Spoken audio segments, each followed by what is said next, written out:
नमस्कार दोस्तों, OCN network में आपका स्वागत है। मैं हूं ओमकार चौधरी। कई सवाल हैं, उनके जवाब तलाश करने की कोशिश करेंगे।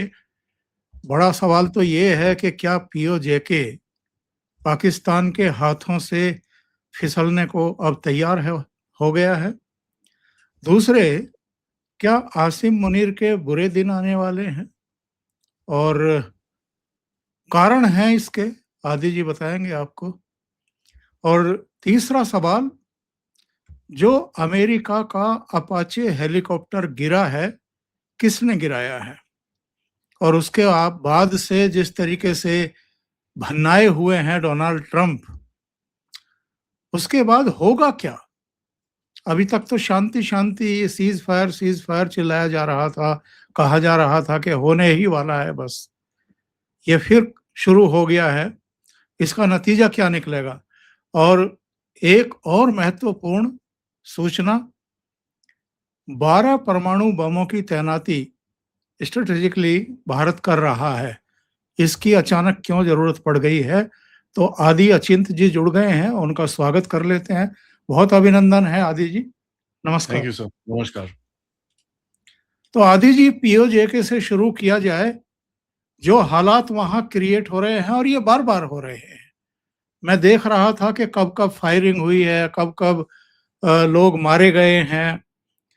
ये संघर्ष कब से शुरू हुआ है? और अब तो इतनी तेजी आ गई है, जो अनऑफिशियली फिगर आ रही है वो 32 लोगों के मारे जाने की सूचना आ रही है। पाकिस्तान अभी भी 11 बता रहा है। तो मैं ये जानना चाहता हूं कि वहां सिचुएशन क्या है और ये क्यों पैदा हुई है, और पाकिस्तान के लिए ये खतरे की घंटी है। सर देखिए, कैजुअलिटी के हिसाब से मेरे को रिपोर्ट्स आ रही हैं 150, 200, 300 के करीब में, and I won't be surprised कि इतनी ज़्यादा नंबर भी है, उसके अंदर कोई डाउट नहीं है। क्योंकि जिस तरह से पाकिस्तान गेम खेलता है, अगर आपको याद होगा, आई थिंक मैंने आपके साथ इसके बारे में बात करी है, जब टीएलपी के लोग बाहर निकले थे, तहरीक-ए-लबाइक पाकिस्तान के लोग बाहर निकले थे। पिछले साल जब इनको कुछ गड़बड़ हुई थी, इज़राइल के साथ ये लोग कुछ करने की कोशिश कर रहे थे, उस टाइम पे इन लोगों ने 800 बंदे मारे थे। टीएलपी के, तो ये 200, 300, 400 तो मुझे कुछ ज़्यादा लगता नहीं है। देखिए सर, पाकिस्तान ऑक्युपाइड जेएनके के अंदर जो इस समय पे चल रहा है, वो एक रेजिस्टेंस है। यहाँ पर इसको कभी भी मिस्टेक नहीं करना चाहिए कि वो पाकिस्तान से तोड़ के भारत में जुड़ना चाहते हैं। उसके अंदर काफ़ी सारे सेगमेंट्स हैं, कई भारत में जुड़ना चाहते हैं, कई अ, अलग होना चाहते हैं, और कई बेसिकली वैसे ही रहना चाहते हैं, लेकिन जो उनकी माँग है, वो पूरी कराना चाहते हैं। तो 3-4 वो हैं। भारत वाला सेगमेंट थोड़ा छोटा है अभी, इतना बड़ा नहीं है वहाँ पर।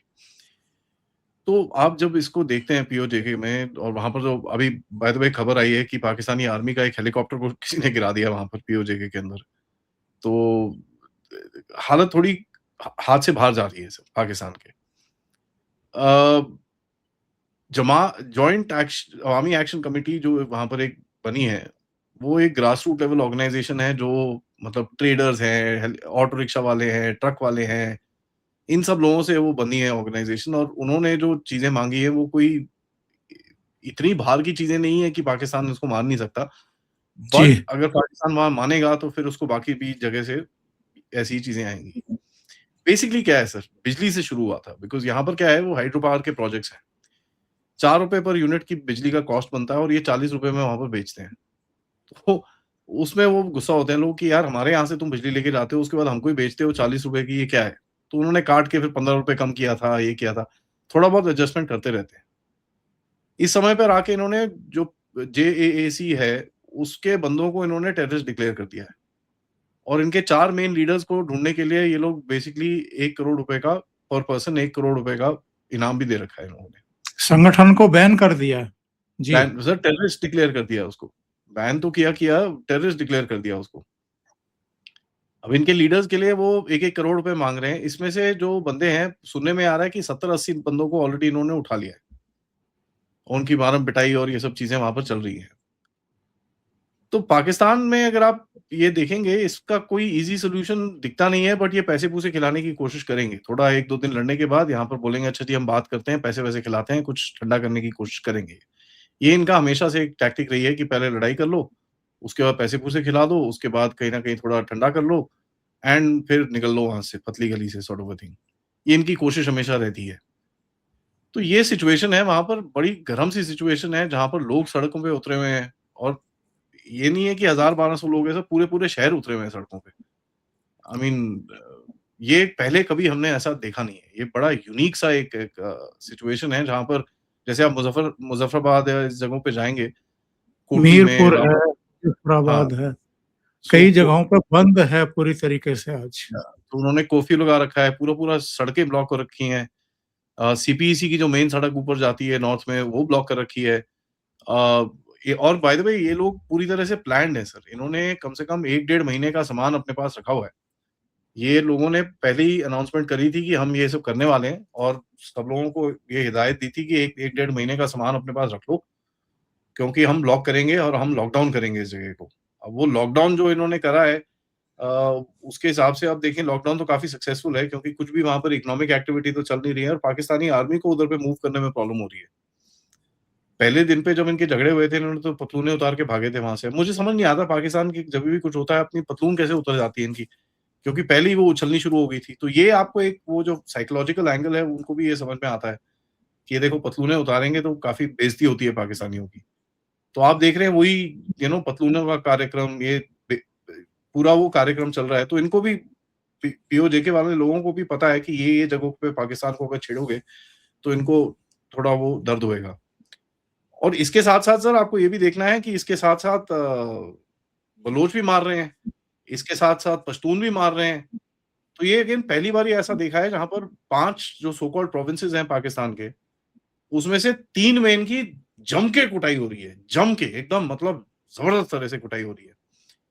तो सिचुएशन बड़ी खराब है सर, कोई अच्छी तो नहीं है। आई मीन इसमें से निकलना भी काफ़ी मुश्किल रहेगा इनको। ये इतना ईज़ी नहीं रहेगा कि जितना वो थोड़ा इधर-उधर करके निकल जाएँगे हम लोग, बहुत मुश्किल है वो करना। आदि जी, मुझे याद है एक बार राजनाथ सिंह ने जब वहाँ हिंसा भड़की थी, लोग मारे गए थे, तो अ, एक चेतावनी दी थी कि अ, वो हमारे लोग हैं, ये भारत के लोग हैं, उन पर इस तरह की ज्यादती, इस तरह का अन्याय और उनके मानव अधिकारों का उल्लंघन बर्दाश्त नहीं किया जाएगा। मुझे नहीं पता, लेकिन उसके बाद से कम भारत संयम बरतता है। हमारे विदेश विभाग के प्रवक्ता ने ज़रूर बयान दिया है। यूएन में भी ये बात पहुँच गई है कि मानव अधिकारों का उल्लंघन हो रहा है पाकिस्तान में। इस चीज़ को तो प्रमुखता से उठाया जाना चाहिए, क्योंकि ये बहुत सारी ऐसी बातें होती भी नहीं हैं और ये हमारे कश्मीर के बारे में बहुत झूठ बकते रहते हैं पूरी दुनिया में। Ideally yes sir, ideally yes. दुनिया में इस चीज़ को उठाना चाहिए, लेकिन दुनिया में सुनता कौन है सर आजकल? आप देखिए अमेरिका को जिसको पाकिस्तान की ज़रूरत है, वो तो कभी सुनेगा नहीं। यूरोप अभी पिछले हफ्ते पाकिस्तान के साथ चुमा-चाटी करके गया है। तो ये सब ठीक है, आप उठाते रहिए, स्टेटमेंट देते रहिए, लेकिन कोई इसका फ़र्क फ़ायदा कुछ होगा नहीं सर। आपको जो करना है, आपको करना पड़ेगा, अपने आप करना पड़ेगा। अब जैसे कल ज़ोजिला टनल की जो बात हुई है, ये काम करना पड़ेंगे आपको। आपको अपनी पोज़ीशन स्ट्रॉन्ग करनी पड़ेगी और जो आपको फाइनली अगर इस जगह के अंदर कुछ करना है, उसके उसके लिए मिलिटरीली प्रिपेयर करना पड़ेगा अपने आप को। मिलिटरीली, सिविलियन, इकोनॉमिकली सब कुछ आपको प्रिपेयर करना पड़ेगा। क्योंकि सर देखिए ये स्टेटमेंट वेटमेंट तो आप दे दीजिए, लेकिन इनका किसी के कानो-कान कोई कोई फ़र्क नहीं पड़ने वाला। ना पाकिस्तान को कोई फ़र्क पड़ेगा, ना किसी को और फ़र्क पड़ेगा। हाँ, थोड़ी-सी एक डिप्लोमैटिक सी आपकी एक वो आ जाएगी, हाँ जी, आपने स्टेटमेंट दे दिया है। बस उसके आगे कोई इसका इम्पैक्ट नहीं है, क्योंकि दुनिया इतनी टूट-फूट चुकी है आजकल। इतना बर्बाद हो गया है जो वर्ल्ड ऑर्डर है कि किसी को कोई फ़र्क नहीं पड़ रहा कितने बंदे कहाँ मार रहे हैं। अब आप देखिए सर यूके में थोड़ा-सा बवाल उठा। यूके के 30 एमपीज़ ने एक चिट्ठी लिखी। क्या हुआ उसका? कुछ भी नहीं हुआ। अमेरिका की ऑर्गनाइज़ेशंस जो एम्नेस्टी इंटरनेशनल और ये जितनी सारी हैं, इन्होंने भी एक एक स्टेटमेंट दिए हैं। क्या हुआ? कुछ भी नहीं हुआ। लंदन में बैक टू बैक प्रोटेस्ट चल रहे हैं, वॉशिंगटन में बैक टू बैक प्रोटेस्ट चल रहे हैं। क्या हुआ? कुछ नहीं हुआ सर। तो जब तक पाकिस्तान की ये जो बोलते हैं ना, जो इसकी वैल्यू है, जियोपॉलिटिकल वैल्यू है, जिससे ये ईरान के साथ एंगेज्ड है और यहाँ पर भी एंगेज्ड है, तब तक ये बेवकूफ़ी कर पाएँगे। और यहाँ पर अमेरिका की के मुँह से जो एक भी शब्द नहीं निकल रहा है, इसके अंदर से काफ़ी डाउट लोगों के मन में और मेरे मन में भी उठ रहा है। क्या अमेरिका ने बोला है इसको करने के लिए कि उसको वहाँ पर एक बेस बूस बनवा के दे? तो यहाँ पर ये जरा लोगों की पिटाई-पुटाई करके चुप कराना चाहता है कि भैया ठीक है, अब तुम चुप हो जाओ। यहाँ पर अभी गेम चेंज होने वाला है। कोई भरोसा नहीं है सर। क्योंकि देखिए पाकिस्तान को सबसे बड़ी इंश्योरेंस मिलेगी इस चीज़ से, कि अगर अमेरिका इधर पे आके बैठता है, क्योंकि चाइना बैठने से उसको इंश्योरेंस जो मिलनी थी वो मिली नहीं है, अब वो खत्म हो गई है। भारत फिर भी बोलता है भैया, चाइना के होने के बाद भी बोलता है मैं मेरे को लेना है, मैं ले लूँगा। मेरे हिसाब से वो एक कहीं न कहीं अपने आप को एक इंश्योरेंस देने की कोशिश कर रहा है। अमेरिका को नूर खान में बिठा लिया, इधर बिठा लिया, उधर बिठा लिया, तो जाके बिठाओ उसको, कहीं न कहीं कुछ कुछ तो इंश्योरेंस मिलेगी।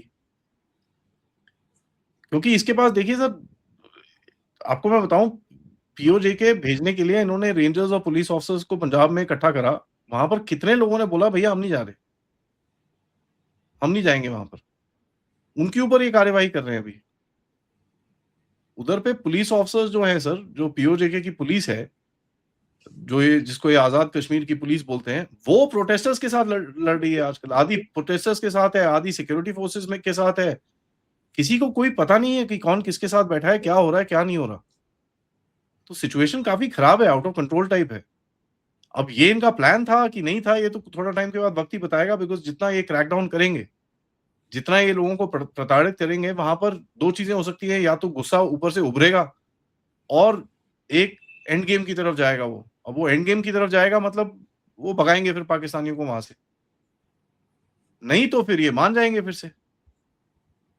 पिछली पिछली बारी भी पैसे-पूसे लेके मान गए थे, चुप हो गए थे, अपने लोगों को भी चुप करा लिया था। क्या इस बारी जो इनके अंदर गुस्सा है वो चुप होएगा कि नहीं होएगा, ये अभी हमको देखना है। अभी तक जो दिख रहा है, और ये बाय द वे सर इसको हो गए 15-17 दिन। हम तो अभी पिछले 2-3 दिन से बात कर रहे हैं। मैंने इसके बारे में कवरेज शुरू करी थी करीब 29 मई से मैंने बोलना शुरू किया था कि यहाँ पर कुछ ना कुछ गड़बड़ होने वाली है। 3 जून के बाद से मैं almost pretty much every day एक अपडेट डाल रहा हूँ इसके ऊपर कि यहाँ पर भैया पीओजेके में आग लगने वाली है, आग लगने वाली है, आग लगने वाली है। मेरे दोनों चैनल्स अगर आप देखें, मैंने इसको कवर करा है। हमारी मीडिया ने तो अभी उठाना शुरू करा है इसके ऊपर, डिस्कशंस और डिबेट और ये वो शुरू करा है। तो ये बेसिकली हमारी तरफ से एक कोशिश है। हमारी गवर्नमेंट से आया होगा कि साहब थोड़ा ज़रा उठाना शुरू करो। यहाँ उठाओगे तो फिर ग्लोबल मीडिया में उठाएँगे, ग्लोबल मीडिया में उठाएँगे तो फिर थोड़ा-सा आवाज़-वाज़ उठेगी, फिर ये सब चीज़ें होगी। तो कोशिश यही है, बाकी सर हाँ, ठीक है, हमारी एमईए ने एक स्टेटमेंट दिया है। आई थिंक मेरे हिसाब से एक आधा स्टेटमेंट और आना चाहिए, उसके अंदर कोई डाउट नहीं है, मैं आपकी बात से पूरी सहमति रखता हूँ। बट हैविंग सेड दैट कोई उसका फ़र्क नहीं पड़ने वाला।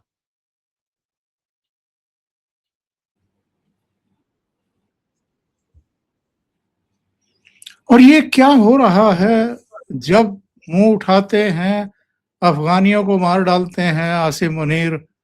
अभी कुछ ही दिन पहले रूस के साथ एक एयर डिफेंस डील हुई है अफगानिस्तान की। ये ताजा जो वारदात हुई है जिसमें 19 लोग मारे गए और कई बच्चे भी शामिल हैं, जिसको लेकर के सवाल भी खड़े हो रहे हैं, मानव अधिकारों का भी अगेन प्रश्न खड़ा हो रहा है। ये बार-बार अफगानिस्तान पर स्ट्राइक करके, एयर स्ट्राइक करके क्या साबित करना चाहते हैं आसिम मुनीर? देखिए सर, अफ़गानिस्तान अभी हुआ क्या है पिछले 2-3 दिन में,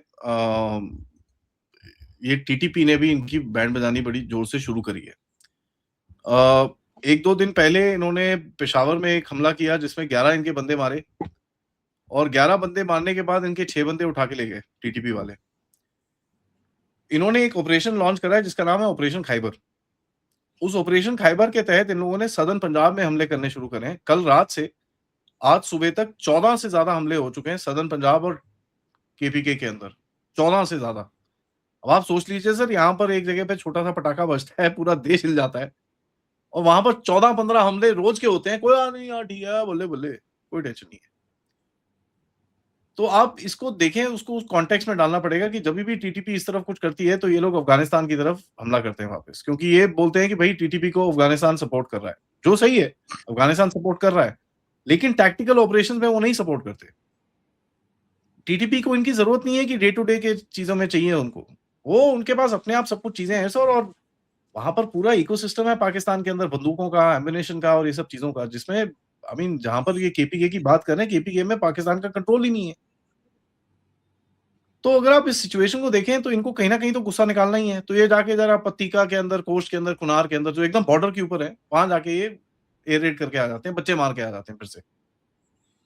और अफगानिस्तान को ये पता है सर कि ये बार-बार यही कर रहे हैं। तो रशिया के साथ जो डील हुई है सर, इससे वही है, कहीं न कहीं वो हिंट्स आ रहे हैं कि भई कुछ एयर डिफेंस लेने की कोशिश कर रहे हैं लोग। कोई एक सिस्टम आ जाए जो काबुल, कांधार के ऊपर, मेन सिटीज़ के ऊपर एटलीस्ट लगा सकें, ताकि अगर पाकिस्तान इस तरफ कुछ करे तो एटलीस्ट उनको एक कॉस्ट दे सकें। दूसरा मेरे हिसाब से शोल्डर फायर्ड वेपन्स के ऊपर कुछ बात चल रही है। अभी 2-4 दिन पहले बलूचिस्तान के अंदर भी एक जगह है नल, खुजदार डिस्ट्रिक्ट के अंदर।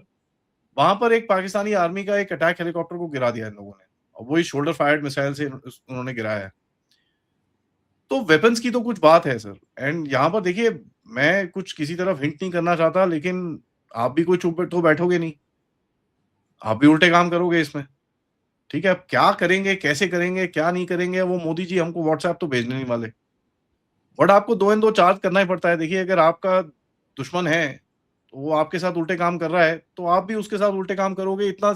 और ये मोदी के टर्म से नहीं है सर, ये तो शुरू से होता है, हमेशा होता है। कोई इसमें वो बात नहीं है। मोदी जी के आने के बाद थोड़ा ज़्यादा होना शुरू हो गया है, उसके अंदर कोई डाउट नहीं है। थोड़ा वही जो बोलते हैं ना, एकदम लेवल इंक्रीज़ हो गया है। तो ये इनको भी पता है पाकिस्तानियों को कि इनकी ये जो मूवमेंट स्पेस है, स्ट्रैटेजिक स्पेस है, ये थोड़ी ढीली हो रही है।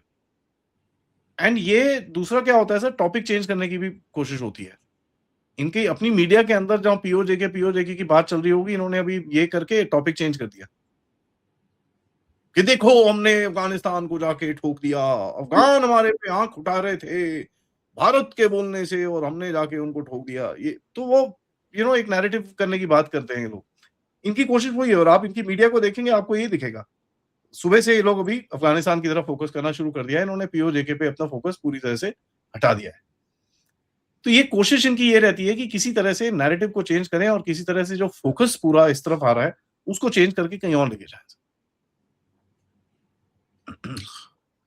क्या लगता है आपको, आसिम मुनीर कितने समय के लिए अभी स्वच्छंद तरीके से, मनमाने तरीके से ये सब करते रहेंगे? या बहुत हो गया, समय पूरा हो गया, और जैसे जियाउल हक का, जैसे दूसरे जर्नल्स का हश्र हुआ, वैसी ही दुर्गति को प्राप्त होंगे ये भी? एंड तो वही होगा सर इसका भी। बट पाकिस्तान में एक चीज है सर, बड़ा टॉलरेंट सी सोसाइटी है।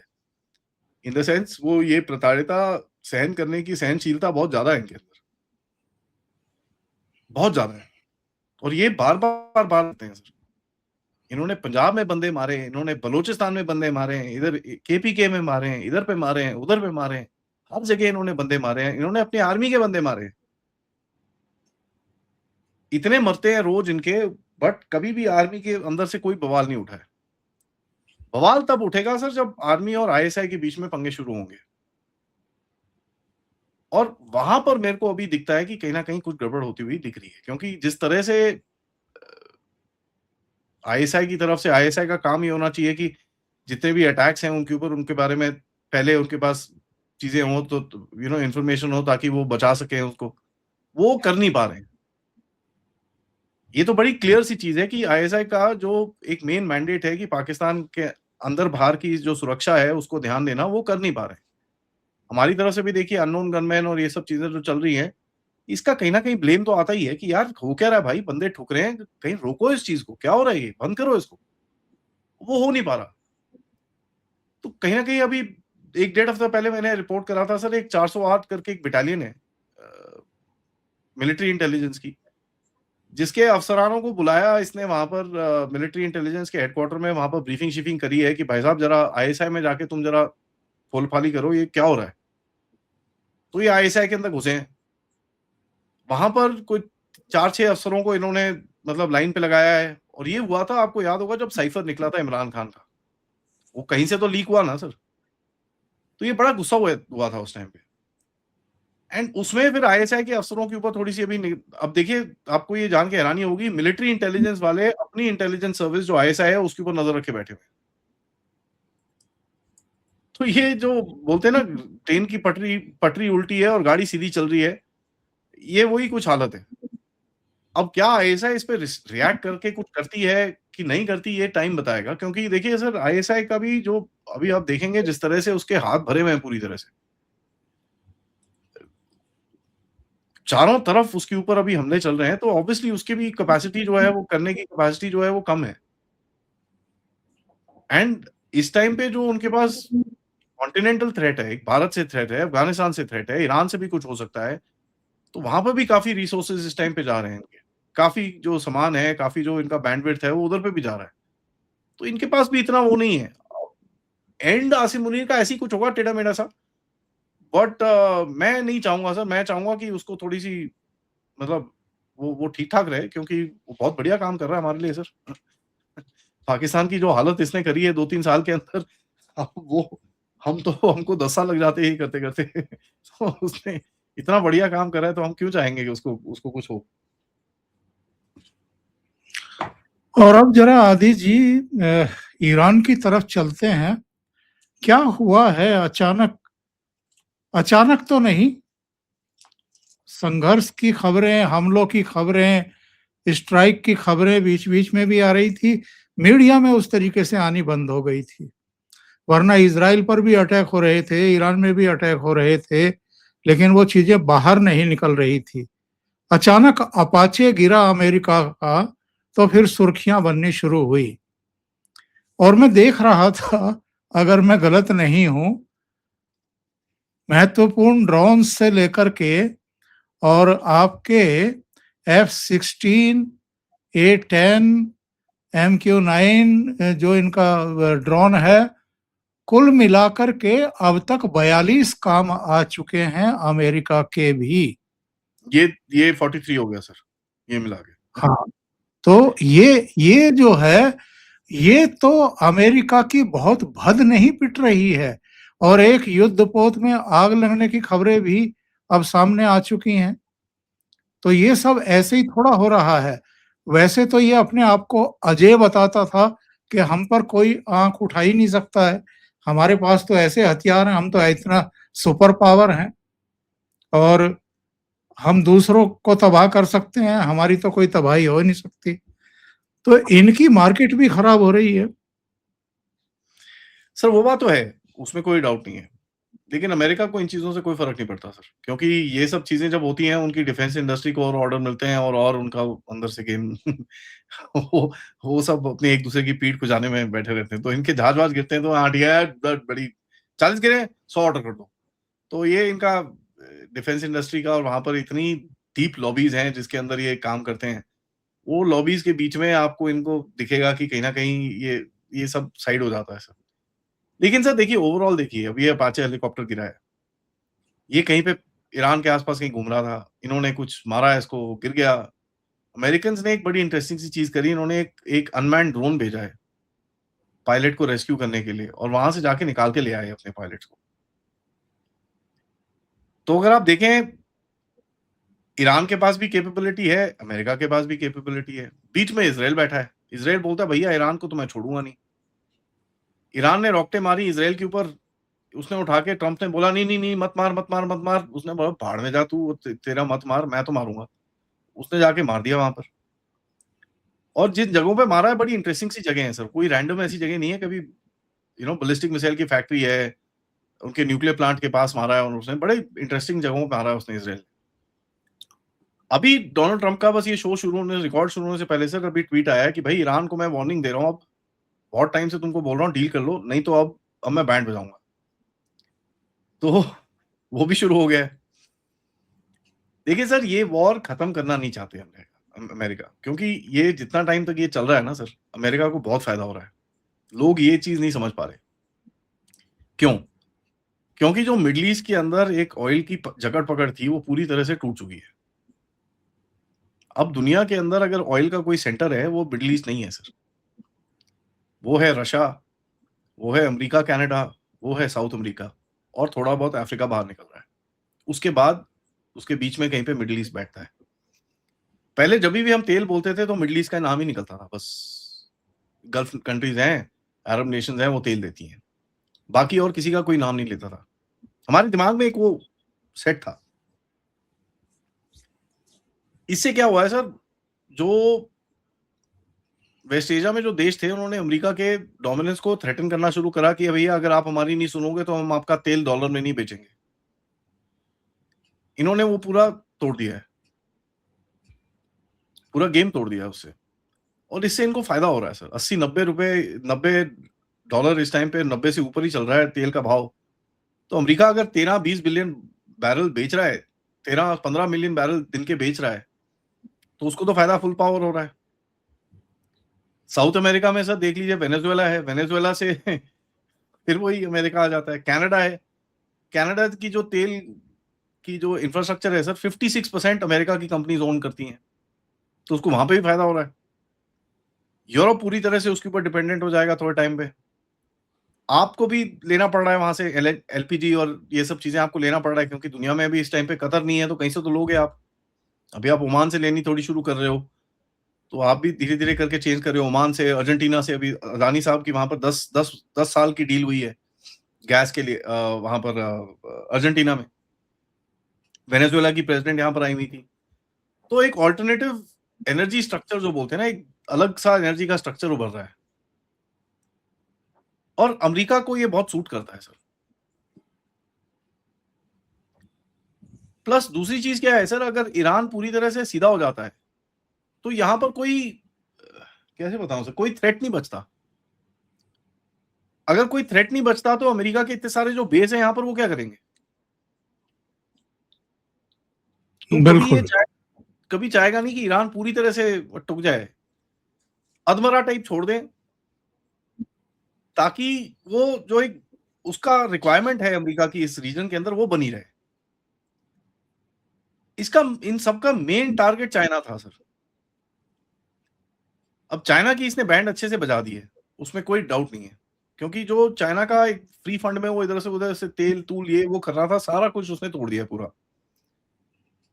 इस समय पर चाइना की तेल का कंजम्पशन कम हो गया है, और इसको एक इकोनॉमिक फिनोमेनन बोलते हैं सर, डिमांड डिस्ट्रक्शन का, कि जब आपके पास हो ही ना तो दिस थिंग। अब लोग बोलते हैं वो जी चाइना के पास इतना स्ट्रेटेजिक रिजर्व है। सब रिजर्व रखने के लिए होता है रिजर्व यूज करने जी, के लिए नहीं जी। होता। आप जहां स्ट्रेटेजिक रिजर्व में यूज कर रहे हो, मतलब आपके अंदर क्राइसिस आ रही है। बिल्कुल। कुछ समय पहले जब थोड़ी सी टेंशन थी भारत के अंदर, आपने अपना रिजर्व खोल के रिजर्व यूज करना शुरू करा था। तभी सब लोग इधर उधर, ओए ब्लडी हेल, क्या हो गया, क्या हो गया? मोदी जी ने भी बोला ठंडे हो जाओ, ठंडे हो जाओ। अब पिछले 10-12 दिनों में आपने अपने रिजर्व को बैलेंस करा है, आपका रिजर्व वापस अब बढ़ना शुरू हो गया है। पहले 60 दिन बोलते थे, अब 70 दिन बोल रहे हैं, तो 10 दिन का और एडिशनल आपके पास आ गया, मतलब 50 मिलियन बैरल आपके पास एक्स्ट्रा पड़ा है इस टाइम पे। सो कहीं ना कहीं देखिए आप, जो ये जो जियोपॉलिटिकल सिचुएशन है, वो उसमें ये लोग चीज बोलते हैं, ये जो गिर रहे हैं जहाज, ये वो, ये एक्सेप्टेबल कॉस्ट मानते हैं इसको। बट ये एक एनालिसिस है। दुनिया के सामने क्या है? दुनिया के सामने तो अमेरिका लल्लू बन के बाहर निकला है कि यार देखो जहाज भी गिर रहे हैं इसके, साला जीता भी नहीं, एवं ही चूचा करता रहता है। वो भी बात ठीक है, उसके अंदर भी कोई गलती नहीं है। तो आप अगर देखें कि ये जो यहाँ पर चल रहा है सर, ये टॉक टॉक फाइट फाइट है। ठीक है, बात भी करेंगे, लड़ाई भी करेंगे। क्योंकि देखिए सर, ईरान के पास इस टाइम पे जो तेल था, पहले ईरान वॉर के बीच में जो तेल बेच रहा था सर, 2.5 मिलियन बैरल तक उसका चले गया था पर डे, 25 लाख बैरल दिन के। आज उसका तेल का एक्सपोर्ट 2 लाख बैरल पे है। 2 लाख, 10% आगे गिरा है उसका। तो उसकी भी हालत थोड़ी खराब है इस टाइम पे। तेल स्टोरेज की कैपेसिटी नहीं है उसके पास, कहां पर रखेगा वो इतना सारा? और आप तेल के उसको बंद नहीं कर सकते। अगर आपने एक बारी, सर आपका म्यूट है सर। मैं कह रहा हूं कि समुद्र में भी आप कितना बहाएंगे? भाया था सर, लोगों ने फिर बोला, कुवैत के वहां पर पहुंचा था तेल, खर्ग आइलैंड के आसपास बहा रहे थे लोग। फिर लोगों ने, ओए ये ना करो। फिर वो अभी इधर उधर डाल रहे हैं, कहीं कहीं गड्ढा खोद के, कहीं कुछ करके, they are doing all sorts of things. पुराने पुराने इनके पास जो शिप्स पड़े हुए हैं, उनको सील साल करके दे आर उसके अंदर डाल रहे हैं लोग चीजें। अब सर इम्पैक्ट तो होता है, जो भी कह लो। ईरान के पास इतना दम नहीं है कि वो इंडेफिनेटली खड़ा रहे अमेरिका के सामने, इतना दम नहीं है उसके पास भी। चाइना घुस नहीं रहा, रशिया अपना वहां पर फंसा हुआ है। तो कहीं ना कहीं सिचुएशन कोई इतनी अच्छी नहीं है सर। ना ईरान के लिए इतनी अच्छी है, ना अमेरिका के लिए इतनी अच्छी है। बट अमेरिका बैठा रहेगा यहाँ पर क्योंकि उसको फर्क नहीं पड़ता इन चीजों का। तो ये चीजें चलती रहेंगी सर। अभी सर हफ्ते 2 हफ्ते में एक दूसरे के ऊपर एक आधा मारेंगे, कुछ करेंगे। मेरे हिसाब से अगर ये अभी खत्म भी हो जाता है, थोड़ा पीछे भी हट जाते हैं, कुछ डील भी हो जाती है, ये वॉर बैटल चाहे खत्म हो जाए, वॉर खत्म नहीं होगी सर। टेंशन रहेगी इस रीजन के अंदर। आदि जी, बहुत बहुत धन्यवाद जुड़ने के लिए, बहुत महत्वपूर्ण मुद्दों पर चर्चा करने के लिए। दर्शकों को भी मुझे लगता है कि ये चर्चा अच्छी लगी होगी। अगर लगी है तो लाइक का बटन दबा दें, वीडियो को शेयर कर लें और अभी तक चैनल सब्सक्राइब ना किया हो तो जरूर कर लें। आदि जी के चैनल का नाम है डेफ टॉक्स बाय आदि, उसको भी सहयोग करें और सब्सक्राइब करें। बहुत बहुत धन्यवाद। नमस्कार। नमस्कार सर।